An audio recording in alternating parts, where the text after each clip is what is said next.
Hello, everybody, and welcome to Our American Government. I am your host, Mr. Samuelson. Last time we were together, we looked at the developing system of federalism, and in particular, the growth of federal powers and how it's impacting states, but also how it provides some benefits. Today, we are going to be looking at federalism and politics to see how the two are related. Let's begin by talking about the federal system and what their job is. Now, the overall job of government is to carry out public policy. And to do this within a federal system, it's going to require shared responsibility among several levels of government. Now, a policy is a stated course of action to address a specific issue. So when governments create public policy, they are creating a plan of action. Now, public policy is impacted by our federalist system, that division of power between federal, state, and local governments, in two important ways. Number one, federalism impacts how and where policy is made. Because in the United States, our government has many different levels. We have one federal government located in Washington, D.C., 50 state governments, and thousands of local governments. And all of these governments have a say in public policy. Now, the advantage of having all of these governments is that it actually encourages experimentation with policy. You can see what works in one location and then either copy it or ignore it based upon how well you think it would apply to your situation. The number two way that we're impacted by federalism is the existence of certain limitations on policymaking. And we can see what works well in different states. For example, some states have something called a sunset law. This was an experiment taken in a few states and then caught on because of its popularity. A sunset law is something that requires government to occasionally go back and look at the laws that it passed in the past. This is done through requiring an end date for all laws. So if all dates end at a specific time, say it lasts 10 years, then after 10 years, you can go back, look at the law and say, all right, is it good as it is? Is it good but needs changes? Or was this a bad law? Should we toss it out? But it requires government to go back and look at those things. Sunshine laws sound like they would be related, but they're not exactly related. They exist in some states to outlaw government officials from holding closed meetings. The idea here being that if you have a meeting that is not conducted in public, it's just the government meeting with themselves or with private agencies, then what could happen in those meetings might be corrupt, that government officials might be acting in their own interests or in the interests of their friends and not in the interests of the public. Whereas if all meetings of government have to be open, that is, members of the public can sit in, then it's going to be far less likely that corruption is taking place. Now, when we look at federalism and public policy, it's important for us to think about political parties and the impact of those political parties in this federal system. Now, political parties are an important part of American democracy. We've had them virtually since the beginning. But because of federalism, no political party can control all levels of government.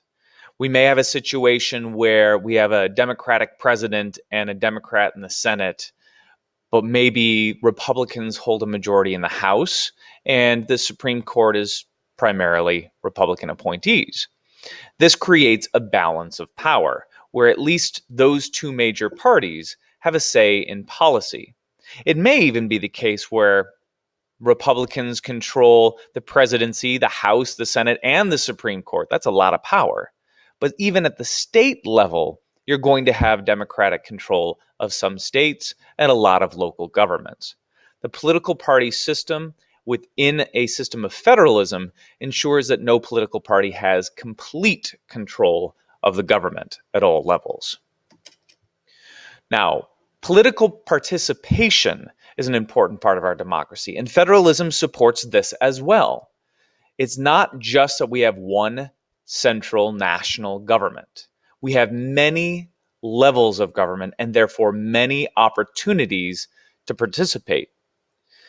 It is a fact that most national office holders, most people who serve in the U.S. Senate, U.S. House of Representatives, or the federal branch of government, have once served on local and state governments. President Barack Obama served in the Illinois state legislature before serving in the federal government. Many of our presidents have. Many of our congressmen have. Now, the American people also have access to politicians on many levels because of this. We can go and meet with our city councilmen or our state legislators. It may be more difficult to sit down with our national congressmen because they have more people who want their time. But we do have access to these people on different levels. Now, within a federal system, we have a lot of employees that work for the federal government. This wasn't always the case, but we've seen a few spikes at a few key times during our history. And during the 1930s, we saw the biggest spike. It was in reaction to the Great Depression and all the problems that the United States was trying to tackle. And then right on the heels of the Great Depression was World War II. And the national government really boosted its size and power during that time and hired a lot of employees to help it function. Because as it took on more and more responsibilities, it needed more and more people who could be experts in particular areas. And with enough time in government, these government employees, these bureaucrats, learn how that government works and how to get their job done in an effective way, so that the laws that are passed and the policies that are put in place by our government are more likely to be effective and achieve their goals. It has resulted in a large number of federal employees, but it also, in most cases, has resulted in an effective government that passes good policy. Now, differences among the states. Within our federal system, we have our national government, but we always have these state governments too. And this allows states to have differing policies. Now, where they differ might include taxes. Some have higher taxes, whereas some are lower. Some have very strict laws, where some are a little bit looser.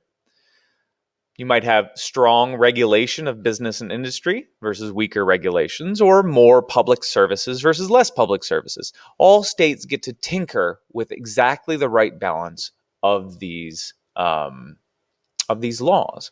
One example, which is highlighted in the map here, are speed limits. The maximum speed limits on major roads in states. You notice in the Northeast, they prefer smaller, slower speeds.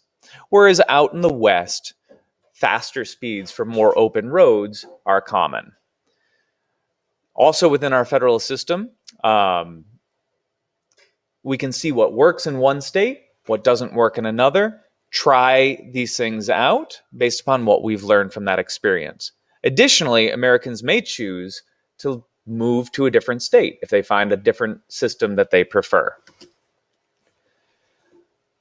So generally speaking, the direction of federalism in our country has been toward more federal power. There has been this debate since the start about whether or not our federal government should have more power or should our state governments have more power. And when we look at the debate today, we see that the Democratic Party tends to prefer a national approach. Democrats tend to think that the national government is more capable of solving problems because of its size and because of its resources, while Republicans tend to prefer state power because states, although smaller and having fewer resources, are closer to the people and more in tune with what the people want. Now, because they share power in the U.S. Congress, we wind up seeing laws that support both positions. And we'll continue to see that for quite some time.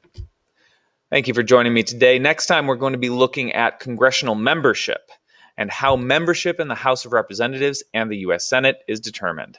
Thanks for joining me today, and farewell.